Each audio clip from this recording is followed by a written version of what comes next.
여러분의 영혼과 가정에 하나님이 주시는 은혜와 복이 충만하기를 주의 이름으로 축복합니다.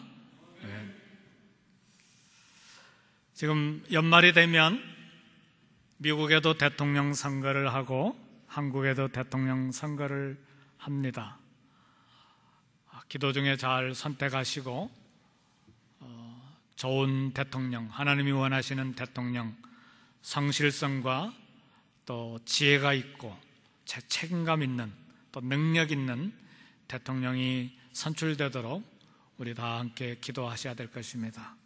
특별히 고국의 한국 대통령 잘 뽑아야 되는데 우리 시민권을 가지신 분은 아니지만 영주권을 가지신 체류하시는 분들은 꼭 정영사관에 가서 저의 신분을 신고하시고 투표를 행사하시기를 바랍니다.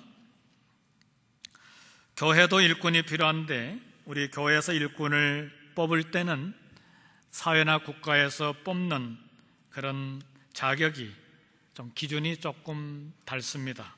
하나님께 대한 믿음이 중요한 자격 요건이 되기 때문에 그렇습니다. 시편에 보면 내 눈이 이 땅에 충성된 자를 살펴 나와 함께 거하게 하리니 완전한 길에 행하는 자가 나를 수종들리라 그렇게 말씀했습니다.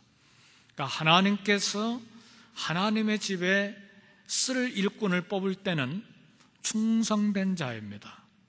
다른 말로 번역하면 신실한 자, 성실한 자, 완전한 길에 행하는 자가 하나님의 집에서 거하고 하나님의 집에서 수종드는 자격이 있다는 말씀입니다. 오늘 본문의 말씀을 보면 이제 사도들이 7 일꾼을 택하는 말씀이 나오는데 그 전 단계에 7 일꾼을 택하는 중요한 원인이 되었던 사건을 본문에서 소개를 합니다. 사도들이 날마다 전도와 가르치기를 계속했을 때 6장 1절의 말씀을 보니까 그때의 그 결과로 제자가 더 많아졌다 그랬습니다. 사도행전 5장 마지막 절 보면 사도들이 예수님을 그리스도라 가르치기와 전도하기를 그치지 않고 계속했을 때 그때의 제자가 더 많아졌다. 여기 제자는 12제자를 말하는 것이 아니고 믿는 성도들이 더 많아졌다. 그런 말씀입니다. 숫자가 양적으로 많아졌는데 가르치기와 전도의 결과입니다. 그런데 오늘 본문의 말씀을 보면 숫자가 많아진 것은 좋았는데 문제가 좋지 않는 일이 발생했습니다. 그때의 제자가 더 많아졌는데 헬라파 유대인들이 자기의 과부들이 매일의 구제에 빠짐으로 히브리파 사람을 원망하니 그랬습니다. 교회가 양적으로 성장하는 것은 좋았는데 수적으로 양적으로 불어나면서 문제가 발생했는데 헬라파 유대인들이 히브리파 유대인들에게 불평하고 원망을 쏟아내놓았습니다. 여기 히브리파 유대인은 무엇이고 헬라파 유대인은 무엇인가? 히브리파 유대인은 이스라엘에 전쟁이 일어나거나 기근이 일어나거나 했을 때 다른 나라에 옮겨가서 살지 않냐고 그런 모든 갈등을 다 이기면서 계속해서 이스라엘과 예루살렘에 머물면서 히브리어 혹은 예수님이 사용하셨던 아람어를 그대로 사용하는 국내파, 그 사람들을 히브리파라 그렇게 말합니다. 헬라파는 누구를 말하느냐 하면 아수르 제국이 이스라엘을 침략하고 멸망시키고 바벨론 제국이 유다를 멸망시키고 포로들을 잡아가고 하면서 이스라엘 백성들이 포로로 잡혀가고 또 전쟁 때문에 다른 나라에 도망가서 살고 하면서 다른 나라에서 오랜 세월 동안 살았던 사람들인데 당시에 그 전 세계가 헬라어, 그리스어를 모국어로 사용했는데 헬라어를 사용하면서 외국에서 살았던 유대인들이 어느 날 고국이 그리워서 다시 예루살렘에 돌아와서 예수님을 믿은 사람들, 이 사람들이 헬라파, 회파, 유대인이라 그렇게 말할 수 있어요. 다 유대인들이에요. 그런데 한 사람, 한 부류들은 히브리 말 아람어를 쓰면서 국내에 계속해서 머물렀던 히브리파, 국내파고, 또 한 사람들은 외국에서 살다가 헬라어를 쓰면서 다시 예루살렘에 이스라엘에 돌아와서 예수를 믿은 회파, 헬라파라 이렇게 말하는데, 교회에서 뭘 했습니까? 교회가 가난하니까 많은 재물을 가졌던 성도들이 밭을 팔고 재산을 팔아가지고 사도들 발 앞에 갖다 놓았을 때에 사도들이 그것을 가지고 가난한 사람들을 구제하고 특히 누구를 도왔느냐? 과부들을 도왔어요. 여기서 말하는 과부는 남편을 사별한 사람, 여자를 말합니다. 그래서 교회는 어떤 과부들을 도왔느냐? 친척도 없고 부양할 자식도 없는, 그리고 젊은 과부가 아니고 나이가 많은 과부, 일할 수 없는 과부, 그런 사람, 그런 여자들만 따로 모아가지고 매일 식사를 제공했어요. 매일, 하루에 몇 끼를 대접했는지 모르지만 매일 구제를 했어요. 그런데 오늘 본문의 말씀을 보니까 히브리파 과부들은 잘 대접했는데 다른 나라에서 살다가 돌아온 헬라파 과부들은 그냥 관심이 없었나 봐요. 손이 가지 못했나 봐요. 그래서 돕지를 못했어요. 그래서 식탁 이 봉사에 초청하지를 못했어요. 매일 그 구조에 소외가 됐어요. 그러니까 헬라파 사람들이 불평하고 원망하고 불공정하다고 컴플레인을 한 것입니다. 이것이 이 초대교회의 이제 문제가 된 것입니다. 초대교회가 전도하기도 하고 말씀을 열심히 가르치기도 했는데 사회적인 봉사도 열심히 한 것을 봅니다. 왜요? 이런 가난한 과부들을 식사 제공 얼마나 참 열심히 했습니까? 매일매일 이 식사를 대접했으니 이게 보통 일이 아니죠. 말씀 가르치고 전도하는 일도 중요하지만 식탁 봉사도 거룩하고 중요한 일입니다. 아멘입니까? 그런데 이 교회가 매일 이 식탁 교제를 나눴으니 이 일이 얼마나 많습니까? 만일 우리 교회에 가난한 사람들 매일 모이게 해서 매일 식사를 대접했더라면 참 많은 분들이 지치고 힘들어서 못해 먹겠다고 그렇게 불평이 나올 수도 있을 거예요. 그런 불평이 없기를 주의 이름으로 축복합니다. 초대교회가 이 일을 거룩하게 잘했어요. 그러니까 말씀을 가르치고 전도하는 일도 중요하지만 이 식탁 봉사도 얼마나 거룩하고 중요한 일로 초대교회가 잘 감당했는지 몰라요. 그래서 교육 전도도 영적인 일이지만 구제도 하나님의 영광을 위한 영적인 일이에요. 이 일을 누가 앞장서서 했느냐? 사도들이 했어요.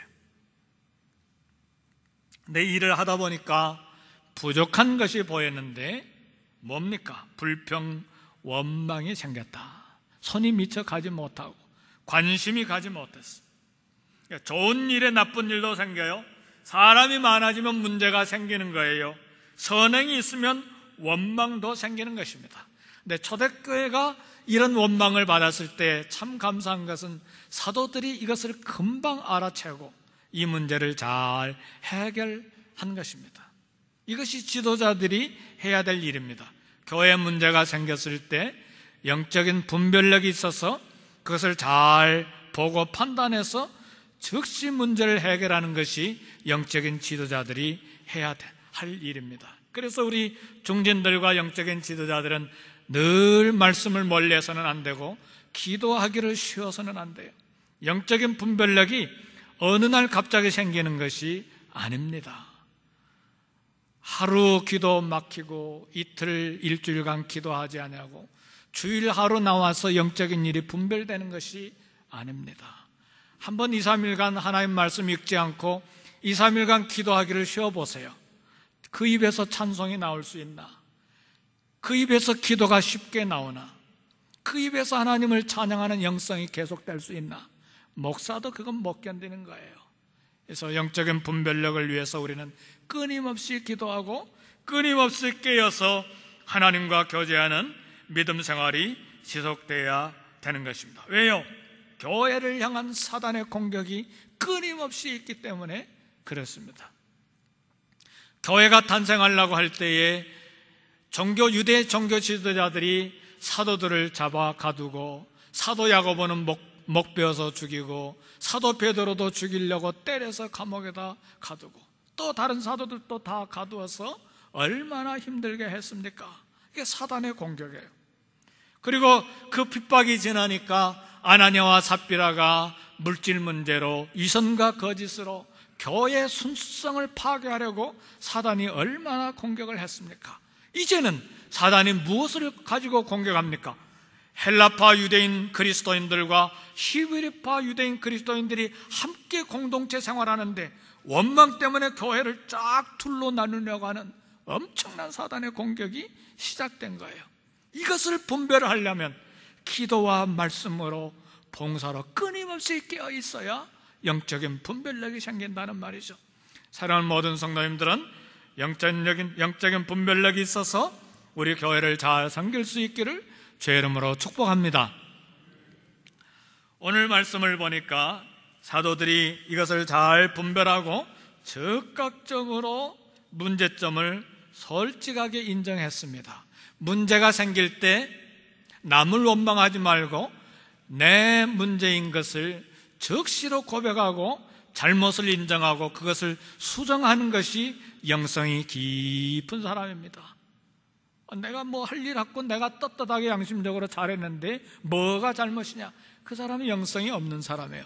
이 사도들이 자기들 발 앞에 밭을 팔아서 돈을 다 갖다 놓고, 그럴 때 수만 명의 성도들 중에 가난한 사람들 다 뽑아가지고 매일 식사 대접하고 매일 구제하고 필요를 따라서 나눠주는데 일이 얼마나 많습니까?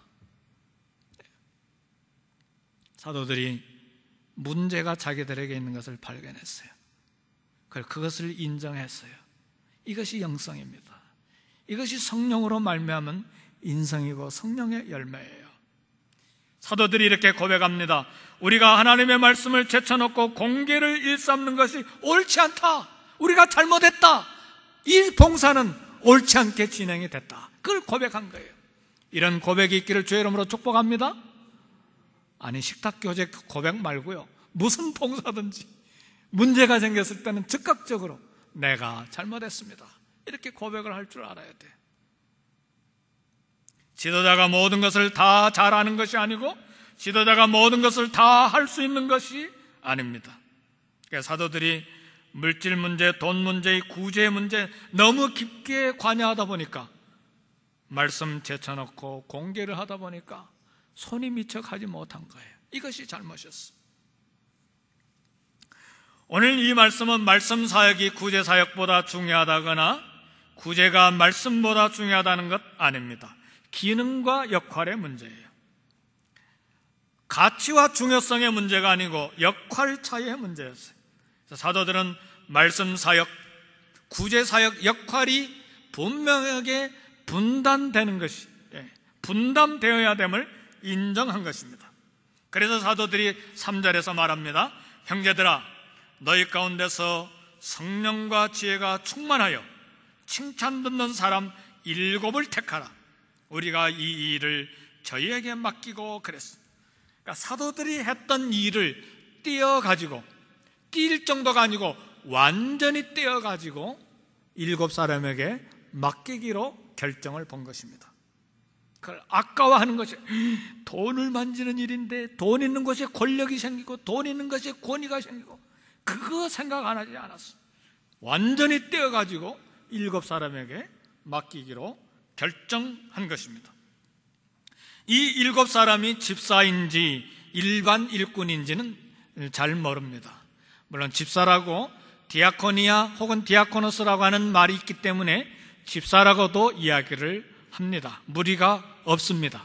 그러나 스데반과 빌립 같은 분들은 목사 이상으로 이제 일했기 때문에 언어에 약간 이제 연구해야 될 부분이 있습니다. 하여튼 7 일꾼을 뽑았어요. 근데 뽑을 때에 아무나 뽑은 것이 아니고 여기 외적인 조건과 내적인 조건 몇 가지를 나눴어요. 먼저 칭찬 듣는 사람이에요. 아무나 뽑는 것이 아니고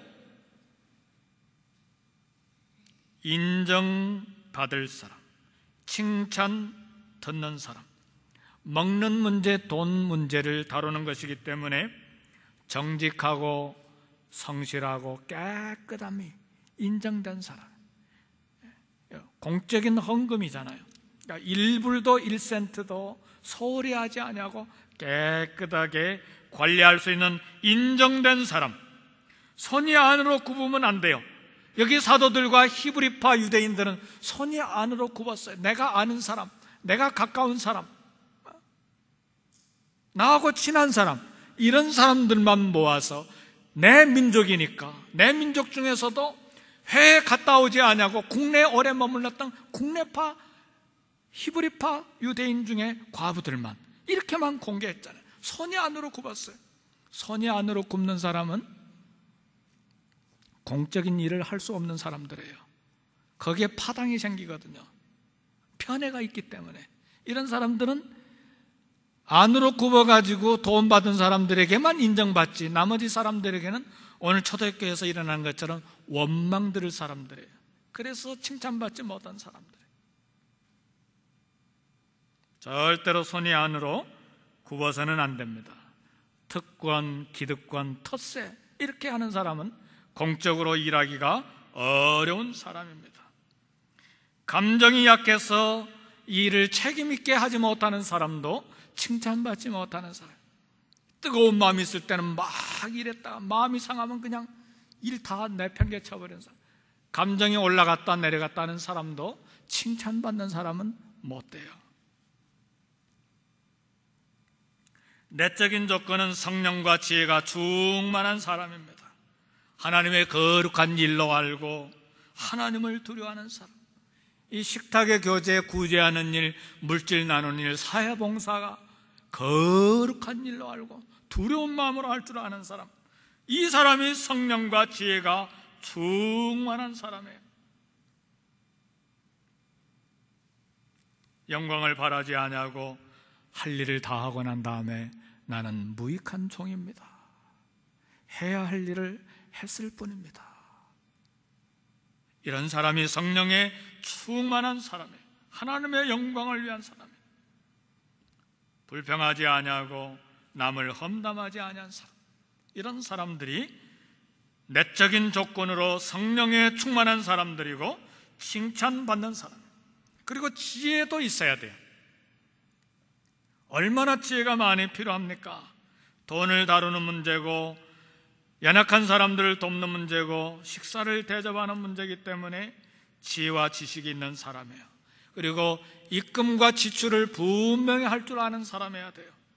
그리고 이 돈 문제이기 때문에 기록을 잘 남기고 그리고 영수증도 잘 챙겨서 언제든지 사도들이 보고하라고 할 때 즉시 보고할 수 있는 사람이에요. 아, 나 양심대로 했고 내가 아침부터 새벽부터 밤늦게까지 열심을 다해서 충성했어. 그거 가지고 되는 게 아니에요. 공적인 일이기 때문에 영수증도 잘 첨부해야 돼요. 이게 사도 바울의 방법이에요. 사도 바울이 소아시아 교회 많은 헌금들을 모아가지고 가난한 예루살렘 교회에 가지고 갔을 때 혼자 가지 않았어요. 야, 내가 양심 있고 성령 충만한 사람인데 내가 전달하지. 아니, 그게 아니었어요. 두세 사람 같이 공인으로서 공적으로 객관적인 사실을 입증하기 위해서 편지까지 받아가지고, 이게 뭐예요? 명세서 얼마 돈이 갔는지 그런 편지까지 가지고 여러 사람하고 같이 갔다는 사실을 알아야 돼요. 이것이 지혜 있는 사람이에요. 우리 모두가 다 하나님을 섬기는 일에 있어서 지혜가 있기를 주의 이름으로 축복합니다. 아멘. 객관적인 사실이 얼마나 중요한지 몰라요. 그래서 교회가 성령이 충만한 사람 7을 택했어요. 그래서 우리가 여기서 받는 교훈은 일이 중요한 것이 아니고 사람이 중요한 거예요. 사람이 얼마나 중요한 것인지 몰라요. 어떤 일이든 제대로 된 사람이 있으면 이 일이 제대로 된 거예요. 아무리 좋은 일이라도 제대로 되지 아니한 사람이 맡으면 이 일이 제대로 되지 못한 걸로 빠지게 돼 있어요. 그래서 교회는 어디에 관심을 쏟아야 되느냐? 사람을 세우고 사람을 만들고 사람을 가르치고 사람을 훈련하고 사람을 세우는 일에 애를 써야 돼요. 그래서 우리 교회의 표어가 하나님의 사람, 하나님의 말씀으로 세우는 교회예요. 이것이 얼마나 중요한지 몰라요. 훈련하지 않냐고, 가르치지 않냐고, 말씀으로 무장되지 않은 가운데 당신은 이직분 받고, 당신은 이직분 받고, 당신은 20년 됐으니까 장로님 되고, 당신은 뭐 몇십 년 됐으니까 권사님 되고, 이렇게 하는 것이 아니에요. 하나님의 사람은 하나님의 말씀으로 세워야 그 직분에 합당한 사역을 감당할 수가 있다, 그 말이에요. 일 직분이 중요한 것이 아니고 사람이 중요하다는 것이. 초대교회에 참 이런 원망 들을 일이 생겼는데, 참 놀라운 것은 히브리파 유대인, 헬라파 유대인 중에 7사람을 뽑으라고 했는데, 여기 뽑힌 7사람들의 이름이 모두 다 헬라어 이름들입니다. 히브리 이름이 하나도 없어요. 헬라파 유대인들은 다수예요. 국내파이기 때문에. 히브리파 유대인들은 다수예요. 국내파니까. 헬라파는 외국에서 살다가 왔기 때문에 소수예요. 해외파예요. 그런데 7집사를 뽑는데 히브리파에서 몇 명, 헬라파에서 몇 명이 아니고 7사람을 다 해외파인 헬라파에서 뽑았어요. 왜요? 구제에 헬라파 과부들이 빠진 것을 누구보다도 헬라파 사람들이 잘 알고 있었기 때문에 그들에게 맡기면 헬라파뿐이 아니라 히브리파 과부들도 잘 대접할 줄 믿고, 히브리파 국내파 히브리파 교인들이 몰표를 다 거기다 부어서 헬라파 사람들이 7집사가 뽑힌 것입니다. 할렐루야. 이게 영성입니다. 이게 성숙한 사람들이에요. 국내파 우리도 가야지, 그게 아니죠. 우리 대통령 이번 뽑는데도 학력, 지연, 어느 지방에 사느냐, 뭐 어느 학교 졸업했느냐, 그거 보지 마세요. 하나님 앞에 투표할 때 어느 사람이 그래도 부족하지만 하나님 앞에 잘 할 수 있을 것인지 기도하고 대통령도 뽑고 국회의원도 뽑아야 됩니다. 우리 초대교회는 이 일을 잘해서 하마터면 헬라파와 히브리파가 둘로 쫙 나눠질 뻔했는데 이 문제를 잘 봉합했어요. 이 얼마나 지혜로운 지도자들입니까? 지혜요 관용이요 탓세나 기득권을 부리지 아니한 순수한 믿음을 가지고 이 사람들을 뽑은 것입니다.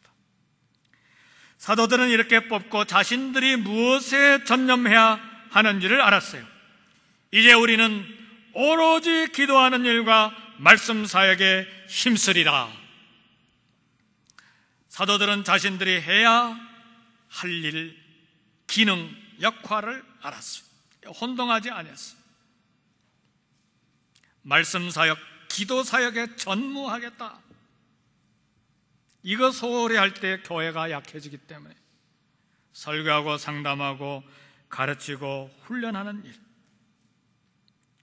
사도들이 무엇을 해야 될지 자기의 기능과 역할을 잘 안 거예요.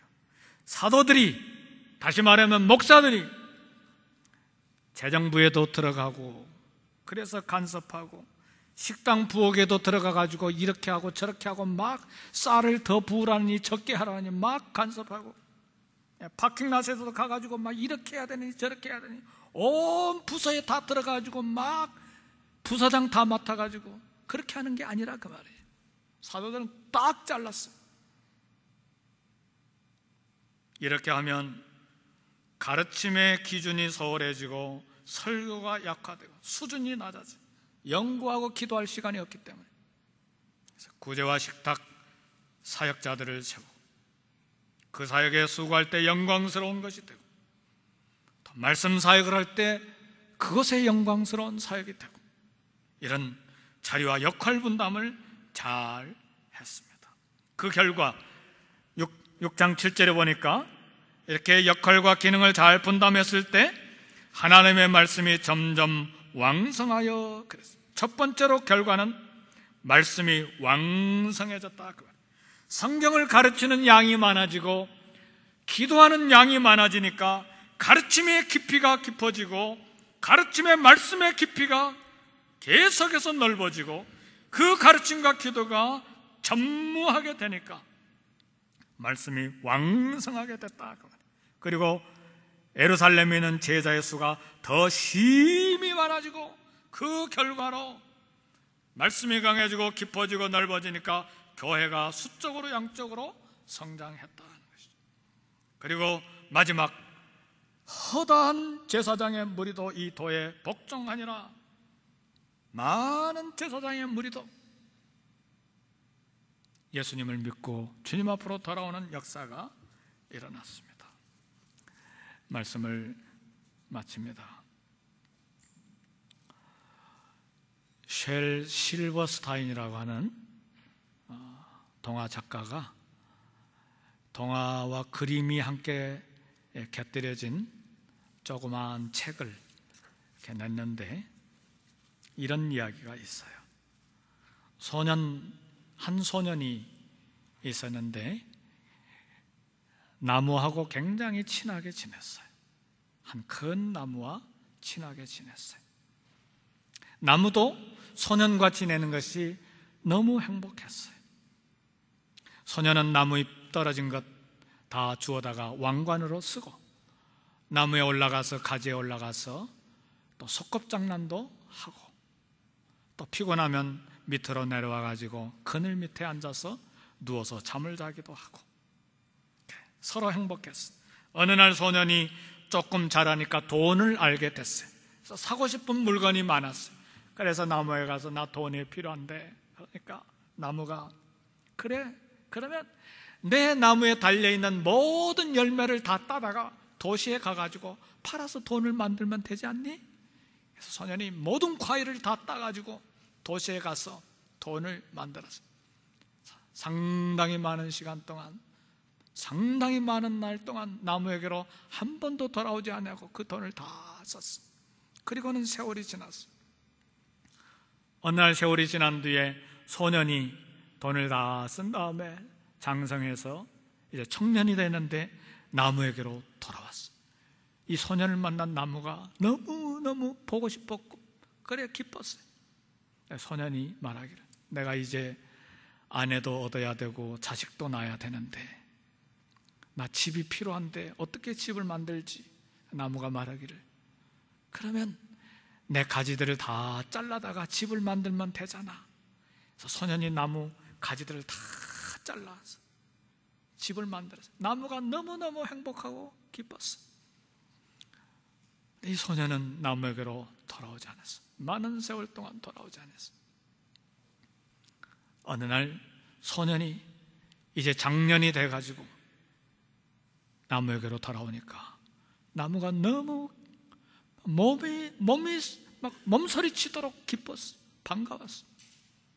소년이 또 말하기를 나 멀리 배를 타고 먼 나라 항해해서 나갔으면 좋겠는데 나무가 말하기를 이제는 과일도 없고 가지도 없는데 내 몸통 하나만 남아있는데 이거 다 잘라다가 배를 만들어서 배 타고 다른 나라에 가면 안 되겠니? 그래서 소년이 나무 몸통을 다 잘라가지고 밑둥만 남기고 배를 만들어서 나무가 떠나는 이 소년 결코 마음이 기쁘지는 않았지만 그래도 행복했어요. 왜요? 배를 만들어 줬으니까. 소년은 돌아오지 않았어요. 기다려도 돌아오지 않았어요. 어느 날 허리가 구부러지고 하얀 머리가 되고 얼굴에 주름살이 가득 허리가 구부러진 소년이 나무에게 돌아왔어요. 나무는 너무너무 기뻐가지고 반가웠어요. 어떻게 지내는지. 또 줄 것이 없나? 가지도 없고 과일도 없고 몸통도 다 사라져버리고 밑동밖에 없는데 또 줄 것이 없는지 살펴보고 뭐 더 줬으면 좋겠냐? 내 행복을 위해서. 노인이 된 나무가 말합니다. 이 소년이 말합니다. 나 늙어서 이제 더 필요 없어. 이제는 피곤하니까 앉을 자리만 있으면 되겠어. 늙은 나무가 말합니다. 아무것도 없지만 늙은 나무에 밑둥이가 그래도 편안한 것이란다. 여기 앉아. 소년이 그 말대로 앉으니까 나무가 행복했어요.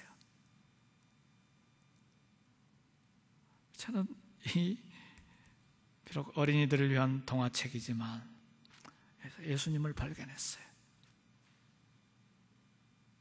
나는 선한 목자라.